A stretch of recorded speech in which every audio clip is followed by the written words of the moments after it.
Some of y'all gonna feel a little different about this than I do, but it's not enjoyment. I guess that's not the proper term. It's more strategic than anything.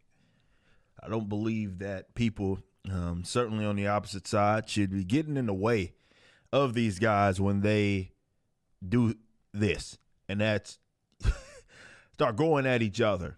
Okay, because what it does is it shows just how silly a lot of this is. They weaponize certain social issues, certain social ills, and they will try to, let's say, demonize no matter what your accomplishments are, no matter who you are, big or small, to just get you out of the way. And that's the danger of a lot of this, in that because you allowed it to manifest, especially when it came for the people that, at least those guys on that side of the aisle, when it came for people that they didn't like, that's what it was, right? But you see a lot more where they're getting in their own way, friendly fire, if you will.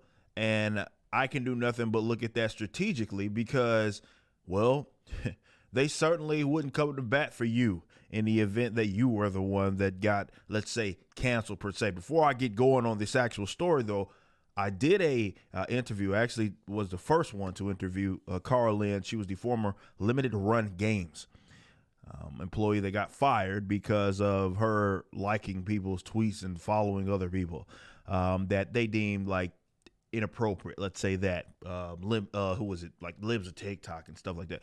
I talked with her about 40, 45 minutes, something of that nature. You can go check that out on the main channel. And yeah, here are her thoughts. I gave her plenty of time to just give her position. I think it's very, very important. But this story right here has to do with Mark Hamill, J.K. Rowling, really both of them for that matter are just raging leftists. Now, J.K. is 99% in agreement with the authoritarian left on most issues.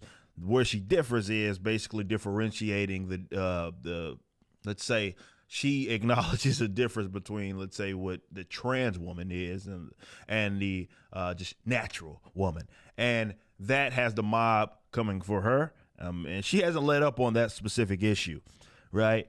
And now it's come for Mark Hamill. And my team has updated me that he has since, because of that backlash, unliked this tweet. But he liked the tweet. And it was a J.K. Rowling tweet, and people aren't happy. Woke mob has targeted Star Wars actor Mark Hamill after he liked the tweet, scolding one of her critics. And the tweet was, if you want to see it, it was this one. J.K. Rowling says, "I'm more of a woman than J.K. Rowling will ever be as India Willab." I don't know if that's like a trans woman or something like that. And J.K. says, "Citation needed." Again, she hasn't let up on this issue. And Mark apparently liked that, and that got him in trouble.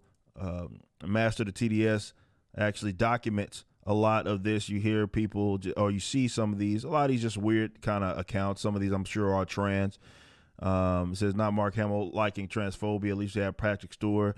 Transphobia is such a stupid term to use to describe these like this position, because phobia, well, they use it in a way that it's not. It's like homophobia. They do it all the time, where it's like ain't nobody scared of no damn gays, bro. Like that's not what that is, but they keep using the term because it's basically, if you aren't in agreement and 100% supportive of whatever position it is that they have, well, they deem you as transphobic or homophobic or something of that nature. It's just a term like racist and other terms that they use to just, again, it's just weaponizing terms that people deem as bad despite not actually knowing what those terms actually mean.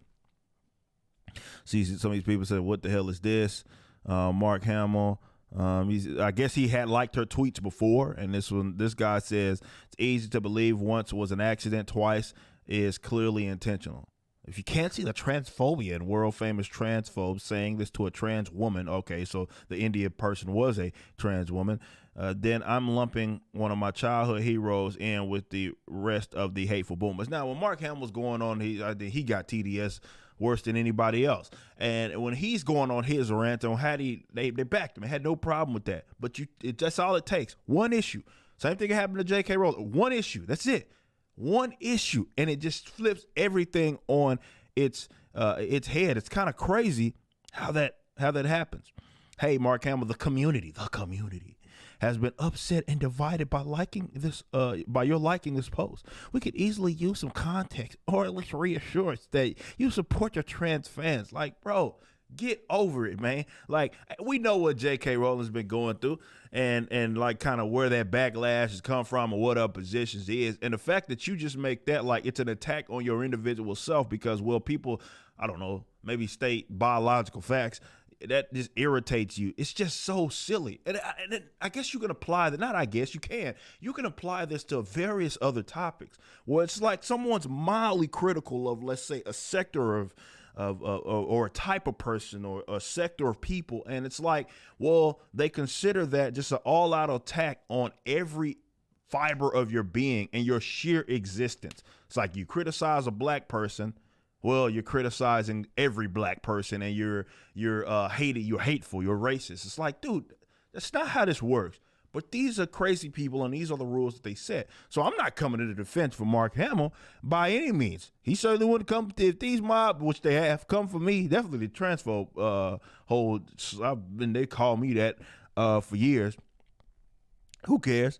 But, you know, it's not like they're going to go to bat for you. You know, they probably joined in a lot of the cancellation sort of tours. But this is, just think about that. This all stems from him liking a tweet. That's it. These people are so obsessed that they're sitting there going off of what, because Twitter does show you, for you guys that don't use Twitter, it'll show you if you like the post. Or someone else liked the post, let's say that. And they got a lot of traction or something. They get angry. They get aggravated. They get irate at that. You just liked it. It's all it took. And this is going to have to happen more and more often before these weirdos actually concede that the rules and the standards that they have set for culture, for society, is nonsensical. It's insane. And it's only a matter of time before it comes for the people that have even joined in on this. And this is why so many, I look at like leftists, and they're not the only miserable people in the world, but so many of them are like, miserable. You know what it is that I mean, a lack of morale, to be more accurate. They look at things through the lens of everything's just bad and you're bad, and because they don't better themselves, everybody else, they want everybody else to kind of join in on there because the misery loves company.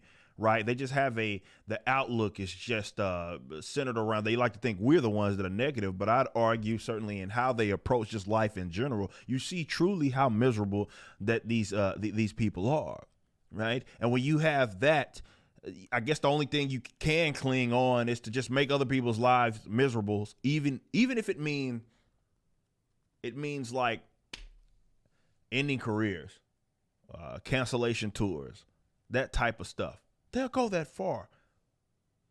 It's insane. But these are the rules that a lot of you guys have set. I don't think this is, of course, sustainable. I think culture is going to, the pendulum, let's say that, it's going to swing back at some point. It's going to be ugly when it does. But let them fight.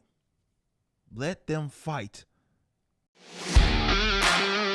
Wherever you're viewing the content, I appreciate you. If you enjoyed it, you may be interested in my comic book company, Rippaverse Comics. Our first book and campaign, ISOM #1, brought in $3.7 million with tens of thousands of satisfied customers. Visit Rippaverse.com to check out our store and stay up to date with the latest campaigns from one of the hottest new comic book companies. Also, my first big step towards a parallel economy was the development of my personal website, ericdjuly.com. This entirely replaced my Patreon. Now, if you enjoy this content, please consider becoming a member over at the website. We have an ever-expanding list of perks for various membership tiers, a forum, and a phone app. Some of these perks will even benefit you if you're fans of the Rippaverse. Anyway, I appreciate you so much for being a supporter and or customer. I even got a little love for my haters.